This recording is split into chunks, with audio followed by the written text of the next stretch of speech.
I'm Lily. And I'm John. And we're the presidents of Youth Against Cancer that have brought this phenomenal event to you. Tonight you're going to hear from a number of field-leading doctors, researchers, and social workers that all work each and every day to fight this terrible disease on both the social and medical fronts. Cancer is all around us, and it takes everyone to make a difference. Please consider donating directly to any of the following organizations that you will hear from tonight. We hope that you learn a lot and that you feel more driven to fight against this horrible disease after tonight. Thank you. First, we have Heidi Ketlis from Soulriders. Please tell us a bit about yourself and your interactions with Soulriders. Soulriders provides personalized resources, innovative programming, and community support to anyone in the tri-state area impacted by any type of cancer. That means that whether you're newly diagnosed, in remission, experiencing a recurrence, we offer a wide range of services and resources to help you navigate that experience. In addition to being there for our clients, we're also there for their loved ones. Caregivers are incredibly important in the cancer journey for the individual, and we've learned firsthand that acknowledging the challenges caregivers face and including them in our programs has a meaningful impact on the entire family. I am fortunate enough to work with an incredibly talented team of caring individuals who make up our leadership team and all the volunteers who we work with to make this mission a reality. I am a cancer survivor myself, so the work we do is very meaningful for me personally. What have you learned through surviving cancer? Have your perspectives on life shifted? Have you gained new interests? Do you live differently now? I was 36 when I was diagnosed with stage 3 breast cancer. I was also pregnant.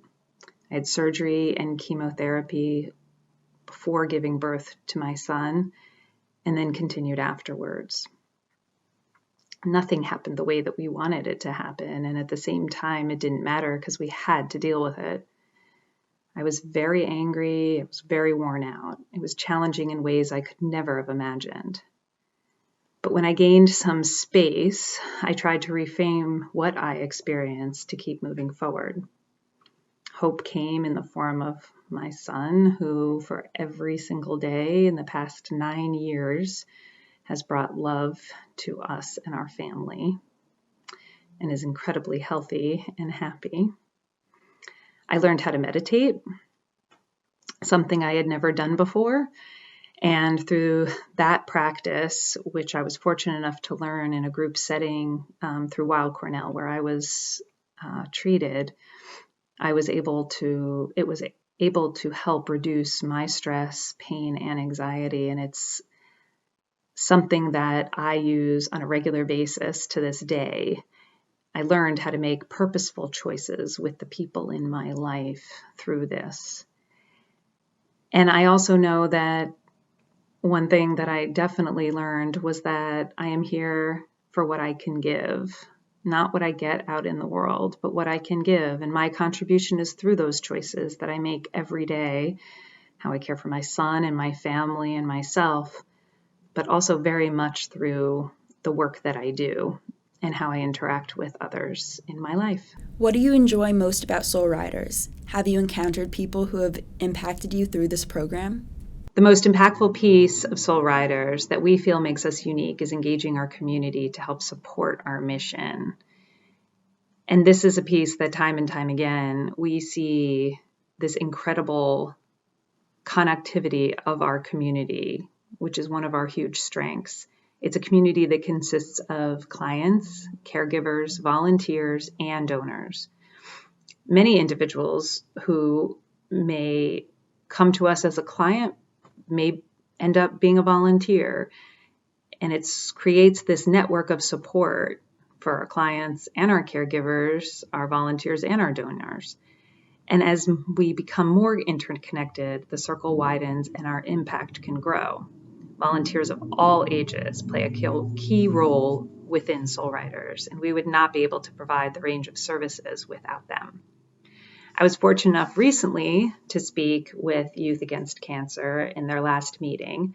And as a group, after I was speaking, they were volunteering to make our no-sew fleece blankets. And these blankets are made only by all of our volunteers, and they're part of our soul lifting kits. These kits are full of all sorts of practical and homemade items that we deliver to our clients. And every one of our clients loves the fleece blankets. And it is a way that we can show support during what is one of the hardest times of their lives, especially when they're first diagnosed and starting treatment. So it's a real comfort. And we're thrilled to have the Youth Against Cancer Club as part of our community support now. And they became part of our support and got linked with us because for the past 7 years, Soulriders has organized a Tie the Town Pink campaign in October. Started out as a breast cancer awareness campaign and is now much more. This is a month-long awareness campaign where residents and business owners purchase pink ribbons, and we coordinate many volunteers to tie them up at every address of someone who's purchased one. It's a visual campaign of solidarity and cancer awareness. For our campaign last year, our goal was all about expanding our reach, broadening the awareness that our organization provides support and resources to anyone with any type of cancer. By expanding our reach into the Byram Hills community, we built on the goal of bringing our message to a wider audience. We engaged a team of volunteers in the area, and they helped create the network to spread our message. The response was overwhelming, and it touched our hearts. This initial participation in the Tie the Town Pink campaign led to a deeper engagement within the community and is how we started working with the Youth Against Cancer group. For this year, the campaign's plans are being formed with the Byram Hills community, representing a significant part of our volunteer and supporter base. We're so grateful to have your continuing support. As a cancer survivor, what advice would you offer individuals looking to support a family member or friend through their battle? What was most helpful to you? Supporting someone with cancer can be a very scary prospect. It's scary because it's unknown. It can really hurt to see someone you love deal with something that you don't understand, that they don't understand. And it makes a lot of sense that you may not know what to do. There are certain people who stand out for me in the way that they gave support during my cancer diagnosis and treatment. My sister, who happens to have a circle of oncological contacts, did not waste a second when I told her about my diagnosis. She immediately got on the phone and was making calls for me to get the best support that I can through a team of doctors she already knew in the city. My parents would bring food and suggest movies or TV shows that they had just seen on Netflix and just play with our son. It was such a great distraction to the day-to-day regular struggles that we were having. And we also didn't have to think about dinner. I have a friend in California who wishes she was closer during this time. And she just texted. She texted it once or twice a week, but she never asked me, "How are you doing?" She just sent funny stories about things that were going on. She would remember something fun that she and I had done together. She'd talk about the weather, her cat, anything that just took my mind off things. But it also just gave me such comfort because she knew I had nothing in me to answer those questions. She knew I couldn't do that and that I just needed to know she was there for me. I also had a friend who, anytime that I heard her voice, I would just cry, and she'd let me. And she just listened. She always listened. There were 2 women who I worked with at the time who I wasn't really even friends with, but who one day just showed up with dinner already ready, but then also a second dinner that I could just pop in the freezer. It meant so much. Everyone can support someone in different ways. Everyone has a unique skill, but really It's not about asking the person what they need. It's about thinking of these seemingly simple acts and just doing them. A text, a meal, an ear, they sound so simple, but I will tell you that they have stayed with me all these years, and they've stayed with me because they're genuine, and they made me feel like I wasn't alone. Up next is Dr. Chung Hang Lee from Memorial Sloan Kettering Cancer Center. Please tell us a bit about yourself and what you do at Memorial Sloan Kettering Cancer Center. I'm a physician scientist for Memorial Sloan Kettering, specializing in genitourinary oncology with a primary research focus in kidney cancer. So I did my MD PhD at University of Michigan. My PhD was in biochemistry, where I kind of studied how cells took external cues to decide whether to grow or proliferate. So cancer is really a disease where those pathways are dysregulated. So medical oncology was a natural fit for my research interest. After finishing medical school, I did my internal medicine training at New York Presbyterian and Weill Cornell, and my medical oncology fellowship at Memorial Sloan Kettering Cancer Center, where I stayed on as faculty. MSK is unique partly and due to the size of the institute, which allows us to further subspecialize into fairly narrow disease focuses. In smaller hospital systems, the medical oncologist may be separated into whether they treat solid or liquid tumors. And as institutions get larger, you see subdivisions into organ systems. For example, in genitourinary oncology, it includes cancers of the kidney, bladder, prostate, and testicles. At MSK, we actually are able to direct our research focuses to specific disease types. My particular interest is cancers of the kidney, which sounds very narrow, but actually represents a diverse collection of multiple different types of cancers with very different etiologies and responses to treatment. In addition to seeing patients, my work also comprises of clinical research, translational research, education, and advocacy. Clinical research typically pertains to the development and study of novel treatments through clinical trials. Some of this work I've had the fortune of presenting at international conferences and, fingers crossed, may lead to the approval of new drug combinations for kidney cancer by the FDA. My translational work is focused on developing novel biomarkers to help predict responses and toxicity to treatment, and also to better understand the biology of kidney cancer so that we can develop new drugs to improve the outcomes for patients. A big part of my job is also medical education. This includes teaching medical interns, residents, and fellows, both as formal lectures and also through precepting either on the inpatient or outpatient setting. A particular interest of mine is also advocacy, which I think is critical for making a broader impact. This involves raising awareness of the disease, improving resources for patients, advancing research opportunities, and also mentoring future clinicians and scientists. To those ends, I'm also on the medical steering committee for the Kidney Cancer Association, which is the largest nonprofit supporting kidney cancer patients. I saw on your page that you are conducting a clinical trial on nivolumab immunotherapy plus cabozantinib. How does this medication work? Has it been effective? Can it only be used for kidney cancer or other types of cancers?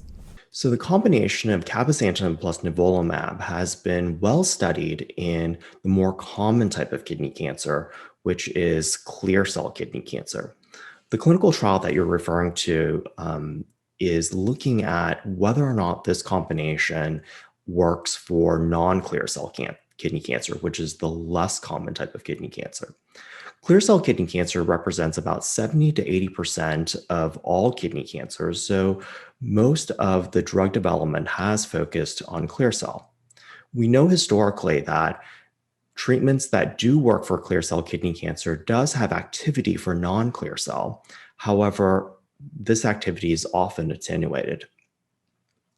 Therefore, there is a lot of interest in developing and studying compounds and seeing what the activity may be like for the non-clear cell group. So non-clear cell is actually a very diverse set of diseases. when we talk about non-clear cell, it literally is what it sounds like. It's all the kidney cancers that are not clear cell. As you can imagine, the responses to different therapies are actually would be quite diverse because these are actually different types of cancer. At a very high level, when we talk about this compound and regimen, cabozantinib targets the blood vessels that feed the kidney cancer, and nivolumab activates the immune system to help the immune system better recognize the kidney cancer. Now, both of these compounds are known to have some type of activity within the disease, and the trial is really trying to understand whether or not by using these drugs in combination, the treatments become more effective, or at least not antagonistic to each other. Thus far, the results do look promising, but as we get deeper, I think the questions about this combination get a little bit more interesting. One, we would really want to know how these compounds really work together. Is it simply that we're taking two regimens or two compounds that have activity and you get kind of a 1 + 1 = 2 sort of situation? Or is there some way in which the compounds actually cooperate with each other? Whether or not targeting the blood vessels that feed the cancer also in some way modulates the immune system. I think that this is a really unanswered question. And as we get to answer these questions, we can think about how we're able to apply these treatments to other diseases. What are you most excited about for the future of cancer care? Two promising developments for cancer care have really come from bioinformatics and advances in immunotherapy.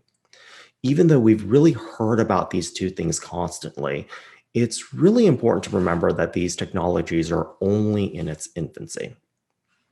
The Human Genome Project was completed in 2003, and since then we've had multiple large-scale sequencing projects, such as the Cancer Genome Atlas, or TCGA, that was an early comprehensive look at DNA, RNA, and proteins of many tumors. I think right now we're still in the process of trying to figure out how to incorporate this type of genomic information into patient care. As the price and time it takes to get this data decreases, I think that what we will really start seeing is trying to apply this to a broad group of patients. However, when we think about data, and data is often thought of as, as an intrinsic good, but how to apply this data becomes really, really complicated. And whether or not the data outstrips our ability to analyze really becomes an issue. Because what's most important is that the data that we have impacts kind of the treatment choices that we're able to make. And I think that's the part that we still require a lot of research and will take time to develop. Furthermore, in the area of immunotherapy, the broad concept has been investigated for quite a long period of time to see what can be done to activate the immune system to help the immune system find and recognize various cancers. These have included compounds that either activate the immune system or have included compounds that or vaccination approaches have all been applied. As you know, most recently, there was a Nobel Prize to Jim Allison with regards to his work in immunotherapy. And this really forms the foundation of what the modern use of immunotherapy has become. By taking off some of the brakes that we have on the immune system, we're able to better allow cancers to be detected by our own immune systems. I think one of the very interesting questions is, this is still a very, very blunt sort of approach to modulating the immune system. And I do think that there's going to be a lot of work that's going to be seeing how we can fine tune it. The best analogy that I can put to this is imagine in which, you're driving a race car And the way that you've decided to win the race is by just cutting the brakes. So for some tracks, that would be very, very effective. If you're running a drag race, maybe that would be a very good approach. However, if you actually had turns on it, I would imagine that you would lead to a lot of crashing. So I think that as we get a little bit more understanding of the immune system, how the cancers interact with the immune system, this will allow us to apply a lot more subtlety to our approaches and not just hit the cancer with a very blunt type of instrument. Do you find yourself treating people mainly from one area, or have people traveled across the nation or internationally to be treated? Being at a tertiary cancer center with hyperspecialization really allows us to see a diverse population of patients. Globally, I've seen patients, across the European Union, South America, the Middle East, Russia, India, East Asia. Nationally, pre-pandemic, when travel was a little bit more convenient, I had patients coming from, Alaska and, all across the 50 states. More locally, though, I would say that in addition to New York, the majority of my patients come from Pennsylvania, Connecticut, Rhode Island, New Hampshire, New Jersey, Rhode Island.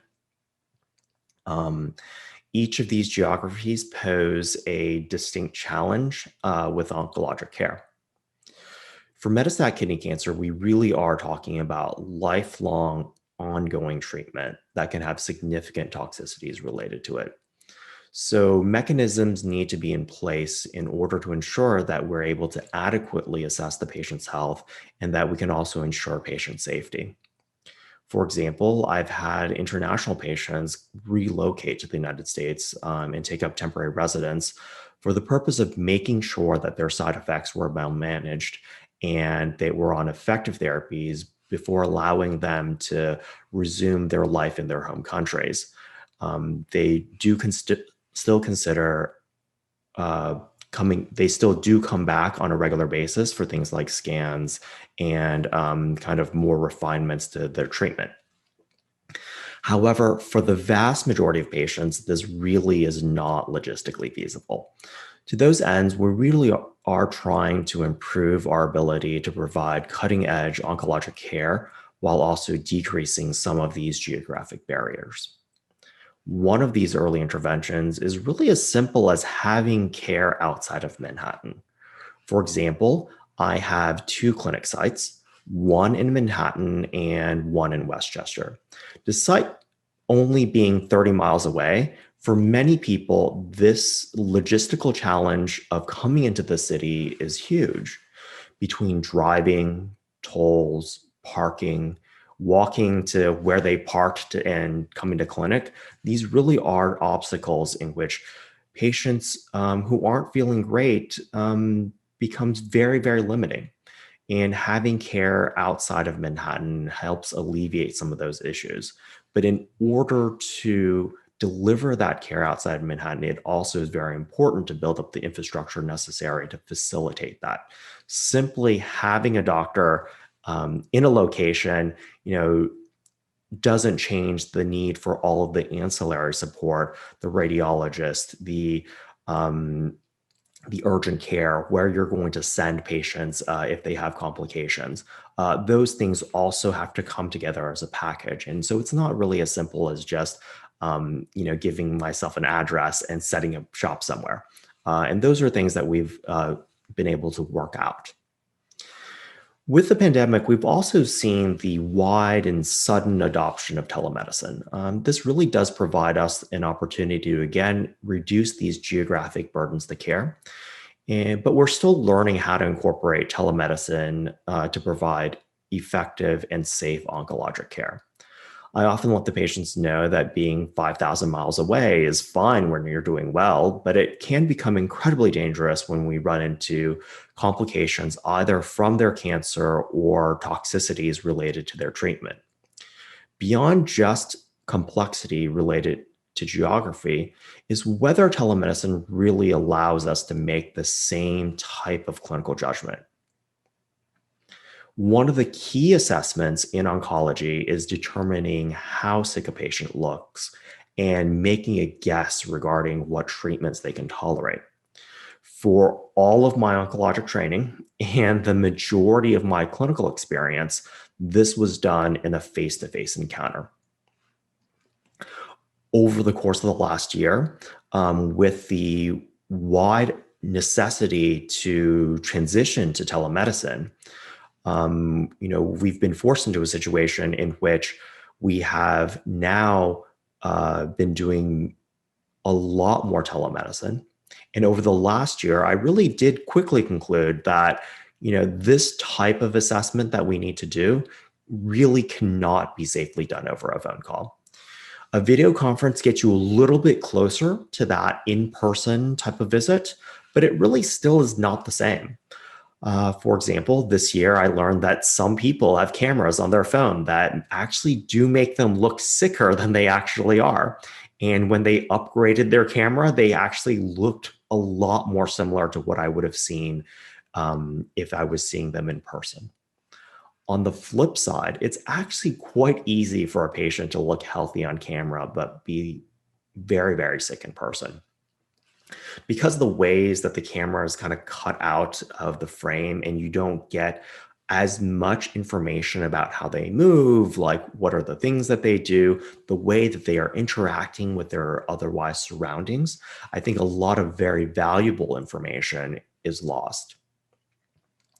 However, this is really a learning experience. And as we learn more about how to appropriately use these technologies, I think that there will be a net benefit to the patients. And I will expect to see that we'll likely be seeing patients from even further away. So given these kind of trends, I think on my part, I think it really is imperative to plan for these types of changes and have mechanisms in place to ensure both safety and quality while we expand convenience for the patients. Has one patient in particular particularly resonated with you? Why? It's quite hard to choose a single patient story because each is really unique. So I'll tell you about a few patients who have really demonstrated how far we've come and how far we need to go. So a bit of history. So before 2005, there were really no effective treatments for metastatic kidney cancer. Patients rarely survived beyond a year. By about 2014 or so, we had some effective treatments that could help slow down the disease, but eventually everyone's disease would become resistant to treatment, and it was pretty uncommon for patients to survive more than 2 or 3 years. At that time, we had really just started investigation of combination immunotherapies in clinical trials.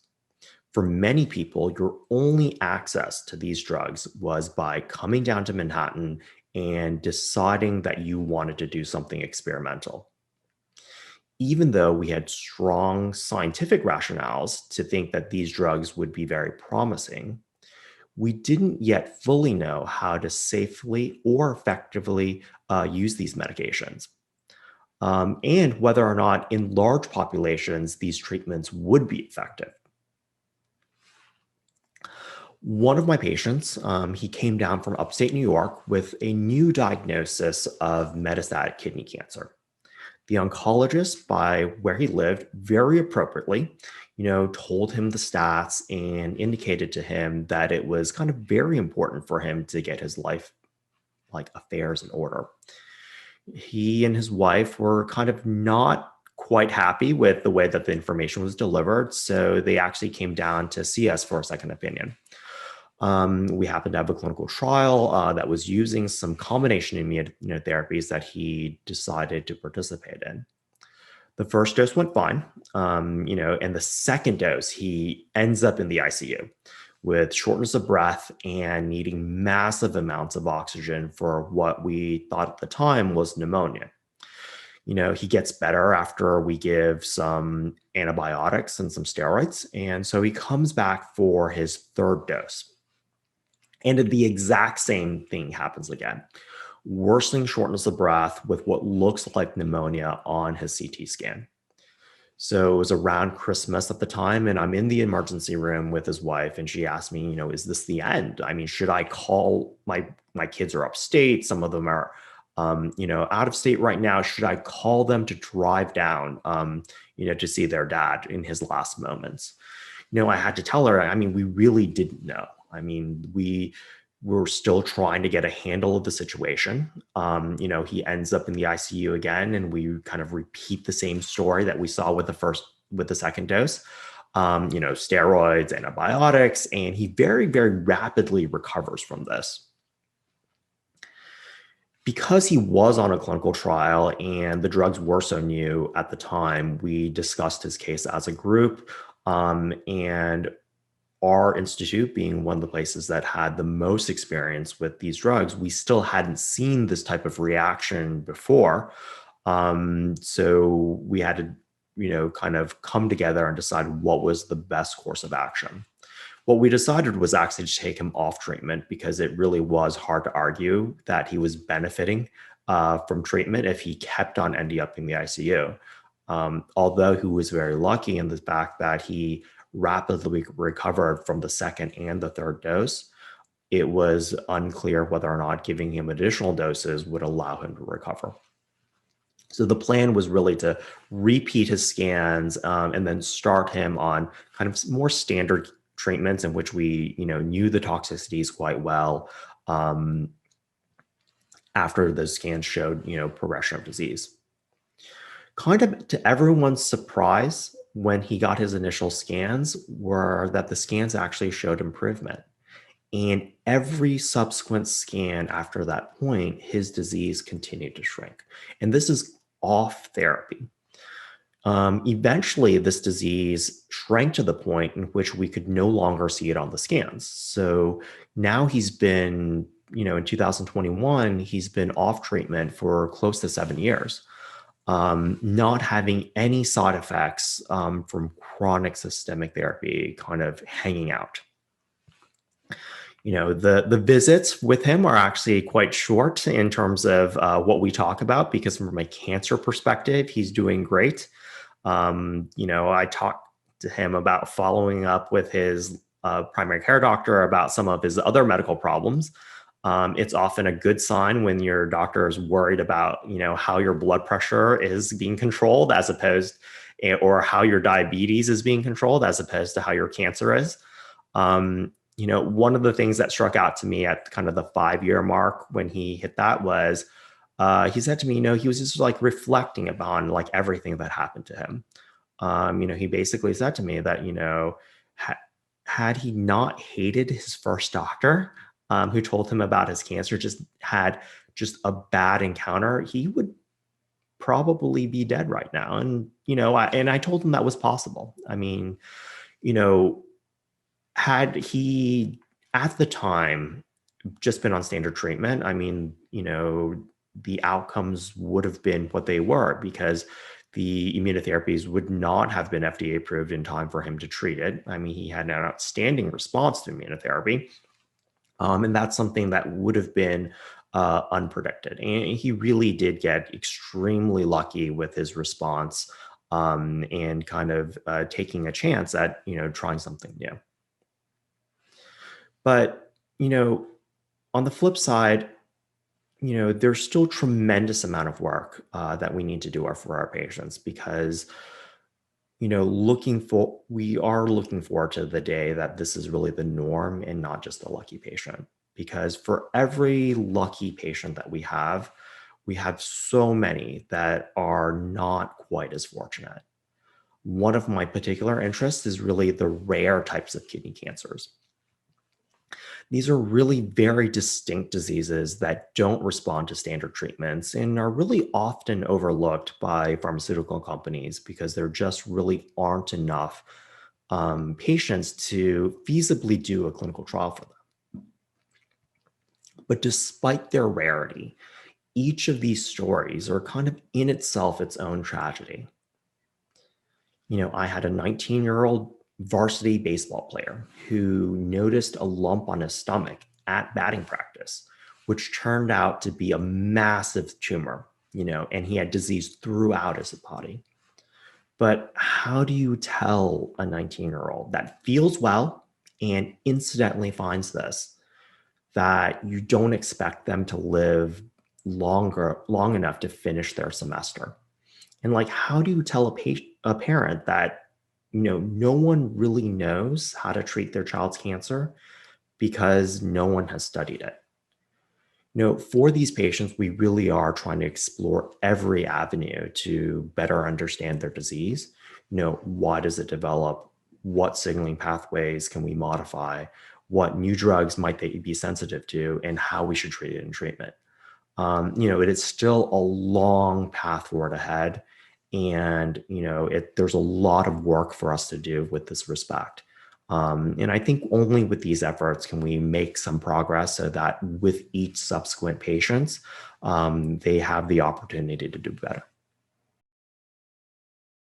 Now we have Sarah DiGiamo from Gildas Club of Westchester.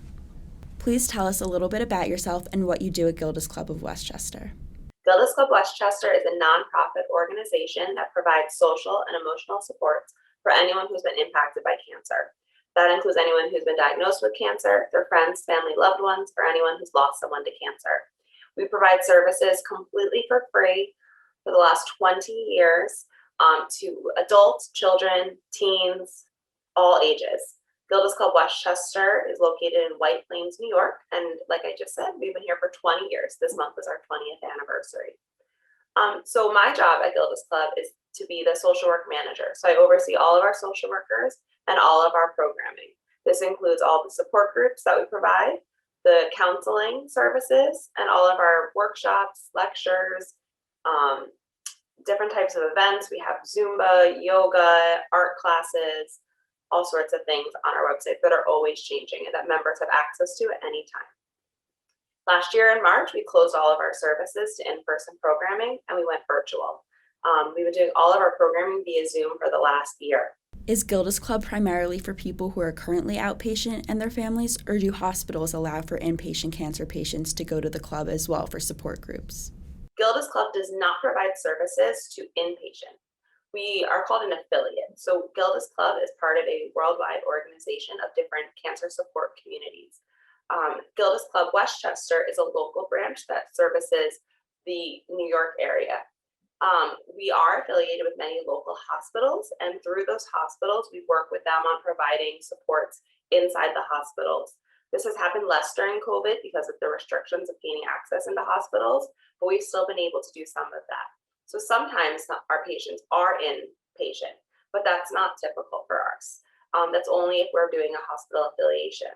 Most of our members all come from their homes. They're local to the Westchester area, and they come to our clubhouse or our virtual clubhouse these days and get services provided by our social workers through, outpatient means. Because of Zoom, though, we found that a lot of people are continuing to join support groups and counseling from the hospitals. But that's something that's completely new to us this year and goes back to another way that we've been able to provide support to cancer patients, even through some of their sicker times.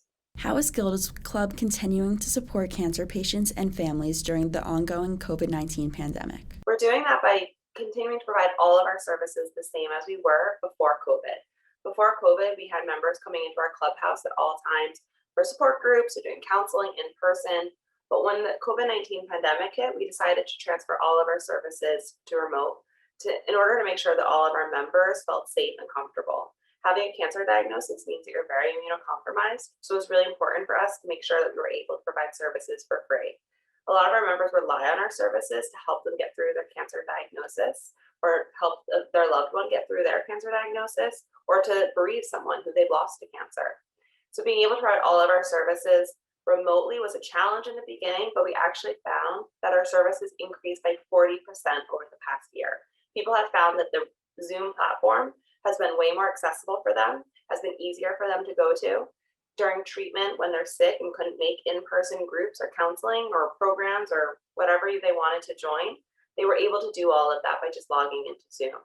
No need to worry about canceling because of a doctor's appointment or canceling because they came home late from work or anything like that. They were able to jump onto Zoom and to be able to engage in way more services. So this has actually been a huge benefit for our members as well as our staff.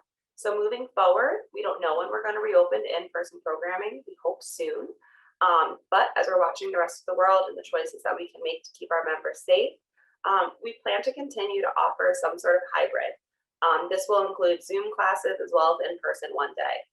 Even when it's safe to all return, we think that this has just been such an incredible asset to our members and to the cancer population that we want to continue to provide it. And this is based off of a lot of our results, like I said, 40% increase, as well as member feedback, which has been really positive during this time. How does Gildas Club fund its services? Gildas Club funds its services completely through nonprofit means. So this means donors. We also get grants through different agencies. We run a lot of fundraisers throughout the year because this was our 20th anniversary. We just held a huge virtual Gildas Club 20th anniversary gala. So this was including a completely virtual platform where people joined, they bought tickets to attend, and those tickets funded the donations that went into our programming. There was a comedian, there was guest speakers, there was a host the whole night, and so people were joining in. The last 20 years, this gala was held in person, but this year we did it virtual, and we actually found it to be a great success as well. But we do hope to continue our in-person gala again. So fundraisers like that are just examples of what we have throughout the year. We have walks, we have a comedy show, we have different programmings that our teams take part in that they help to fundraise. We have a thing called the annual appeals where we send out mailers to people in the community, to our members, to their families, whoever is on our donation email list or mailing list, and people send in donations every year. So a lot of our funding is through donations, but as well through grants that we apply to. And these grants can apply to all different parts of our agency. Sometimes they're specific for certain types of cancer or certain types of treatment, and other times they're just general grants that help us provide the services we need. And I can't say enough that all of our programming is for free. So Gildas Club really relies on donations and grants to be able to keep our operations running. Next up, we have Carrie Kaplan from the Lustgarten Foundation. Please tell us a bit about yourself and what you do. I'm Carrie Kaplan, president of the Lustgarten Foundation. This month, I'm celebrating 15 years at the foundation, where I help raise funds for pancreatic cancer research. I also have the privilege of working with our scientific advisory board to help determine which research projects we fund. We truly appreciate all of you and the families from the Byron Hills community and all of what you've done for the Lustgarten Foundation. How did you help out cancer patients in the months of March, April, and May of last year and over the summer when COVID-19 made the interactions more challenging? We were very worried about pancreatic cancer patients with the onset of COVID. Patients had many questions, such as, should I change my treatment schedule to avoid possible COVID exposure at the hospital? And can I still participate in a clinical trial? We proactively reached out to every patient or family of a patient in our database with very specific resources related to COVID, as well as related information we thought might be helpful, like online support groups. And for newly diagnosed patients who might be finding us on the internet for the first time, we created several blog posts on pancreatic cancer research and treatment during the COVID-19 pandemic and what patients need to know as state starts to reopen. Like most offices, our team started working remotely last spring, so our senior patient services coordinator forwarded her office line to her home so she could remain available to answer patient questions. She also educated herself to provide the best information and support possible. Pancreatic cancer patients are already dealing with so much, we wanted to make it as easy as possible for them to cope during the pandemic. What kinds of exciting new research are you currently doing? Is this research towards treatment, diagnosis, symptoms, or other forms? In terms of earlier diagnosis, the Lustgarten Dedicated Laboratory at Johns Hopkins has developed CancerSeq, a blood test capable of detecting up to 15 types of cancers, including pancreatic cancer at an earlier stage. In a clinical trial with 10,000 healthy individuals, CancerSeq more than doubled from 25 to 52% the number of cancers developed in individuals with no prior history of the disease. Because CancerSeek has the potential to help so many people, a company called Exact Sciences recently acquired the test. The goal is to have a routine blood test in your doctor's office. In order for that to happen, CancerSeek has to first be approved by the FDA. The next step towards FDA approval is to improve the test accuracy by incorporating it into an 80,000 person registration trial, which we hope will be ready in 2022. For treatment, the Lustgarten Clinical Accelerator Initiative is focused on bringing research from the lab to patients much faster and to create smarter clinical trials able to generate significant data that can be used to improve patient outcomes. The Lustgarten Foundation has developed a process to build novel trials employing cutting-edge science, so even when a trial fails, we are able to use what we've learned from it to improve future clinical trials.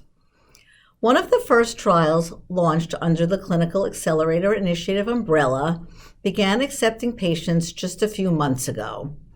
The research will confirm whether organoids, 3D models of an individual patient's tumor cells, can accurately determine the most effective therapy to improve a patient's outcome. Organoids can be repeatedly tested with different drugs to measure each patient's response to different treatments. We look forward to sharing the results next year.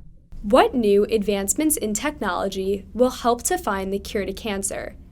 Have there been any new discoveries recently? The Felix program is named in honor of Harry Potter's Felix Felicis, also called Liquid Luck, a magical potion that makes the drinker lucky. The study combines the power of artificial intelligence with CT scans to increase early detection of pancreatic cancer tumors when they are so small they may be missed by the human eye. CT scans are the most commonly used imaging test for the initial evaluation of suspected pancreatic cancer, but even experienced radiologists can miss small, early-stage pancreatic cancers on CT scans. The Felix program uses data from thousands of scans to teach computers to detect these tiny tumors. Fun fact, one of the scientists working on this project also worked with Google to develop the company's driverless car.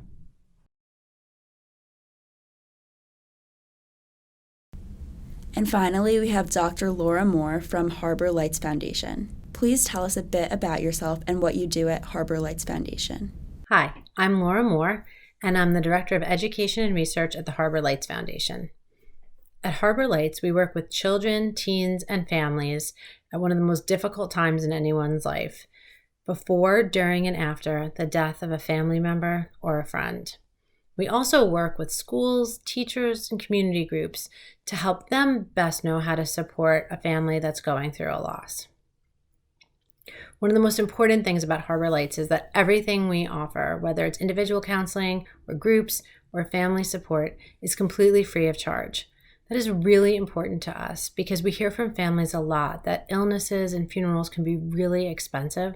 So sometimes having services be free to these families makes a difference as to whether or not they're able to seek out support and get some help that they might be needing at that time. Do you find it more challenging to work with children who've lost a parent or a parent who has lost a spouse? That's actually a really good question.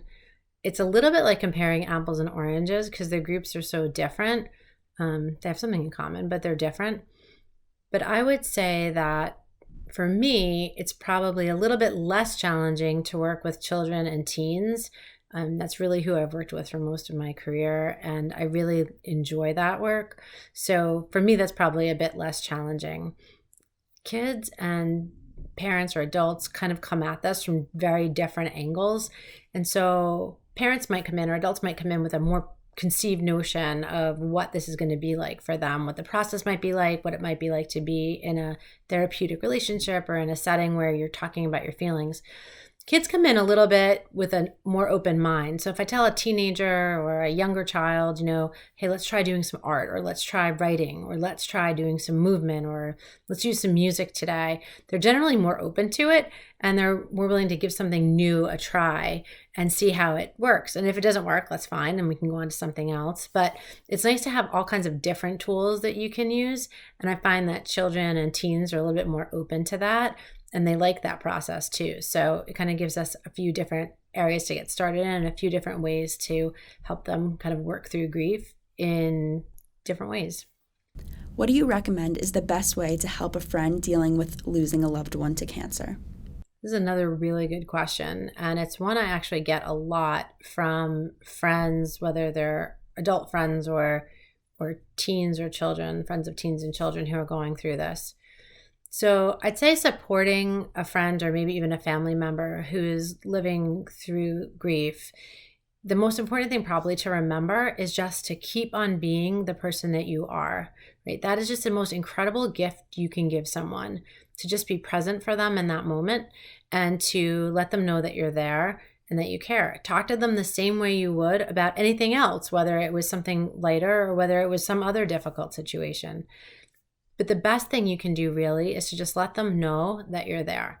Give them the choice. I'm here if you want to talk about whoever, but I'm also here if you want to just go for a walk or get some ice cream or go do something else to maybe take your mind off it for a minute, or it's going to be there. They're going to be thinking about it. So just sometimes it's nice to have someone who can let them just be the person that they are aside from what's going on, this one piece of what's going on in their life. I hear a lot from friends who are trying to be supportive that they're kind of surprised that their friend still wants to laugh or go get some ice cream or get a slice of pizza or whatever it might be. But the reality is, they're living with this loss no matter what else is going on. So really giving them the opportunity to say, hey, if you want to talk, I'm here. But if you want to go do something else, I'm here for that too, is really nice. And just knowing that you're there, whatever it might be that you're doing, is really comforting and reassuring to let that person know that you're still friends, they're still in your lives, you're still in theirs, and that you're going to be there if they really need you. I'd say probably the other important thing to remember is there's really nothing you're going to do or say that's going to make this worse. You can't fix this, and your friend or family member knows that you can't fix this. So again, the best thing you can do is to just be there and be present and be with them just the way you have been for so many other things. This is just kind of one more piece of that. Do you notice similarities and differences with gender and age when dealing with the death of a parent? Or is there variation when it comes to coping with the loss? Every person is really unique and different, and how they cope with the death of someone and work through grief is no exception to the rule, right? Everyone is completely different. Even siblings who are going through the same loss or experiencing a death, the same death, look at it from completely different viewpoints, and how they cope with it can be completely different. So for me, the most important thing is to recognize that every person's unique and to try to not come into a new situation with a set of expectations based on what I might already know, whether it's gender or age, or if I've met their sibling or their parent, and really to kind of let that new relationship take its own form. It's really helpful to get to know someone and get to know what their go-to coping styles are. Like, what do they typically do when they're stressed? How do they express themselves? Do they like to talk about their emotions or not? And that's really a good place to kind of start when I'm working with someone. So don't make assumptions is important. But I will tell you, there's a couple things that are the same regardless of age and gender. There are things that kind of go along together. So one universal truth in this is you've got to be honest and you have to be present, because kids and teens especially can really tell when you're not. So it's really to make sure that you're there and that you're listening and you're really in the moment for where that person is, and that you're being honest, or as honest as I can be, with them. And then the second one is that there's no timeline for grief, right? So grief isn't something you get over or you get past. It's something that you work through, and you work through it for a really long time. It can be days, it can be months, it's probably years, it could be the rest of your life. And that doesn't mean that you're going to be incredibly sad the whole time, but it does mean that it's now a part of your life, and it's going to be something that is there. So you can't kind of say, well, let's see, it's been a month, so you should be here, or it's been 6 weeks and you should be there, it's been a year and you should be there. It's very different for everybody, and usually it kind of ebbs and flows. So it might be really good and fine and you're in a good place for a while, and then you might be sad, and then you have a bad day, and then you kind of come back. So there's really no timeline on grief. So I think the most important thing for me is to remember, not to kind of make a generalization, and to start each person as a new page, and let them tell their own story. That's the end of our program. Thank you to all our speakers and to everyone viewing. If you'd like to donate to one of these organizations, there are links to their websites in the YouTube description box below. Thank you.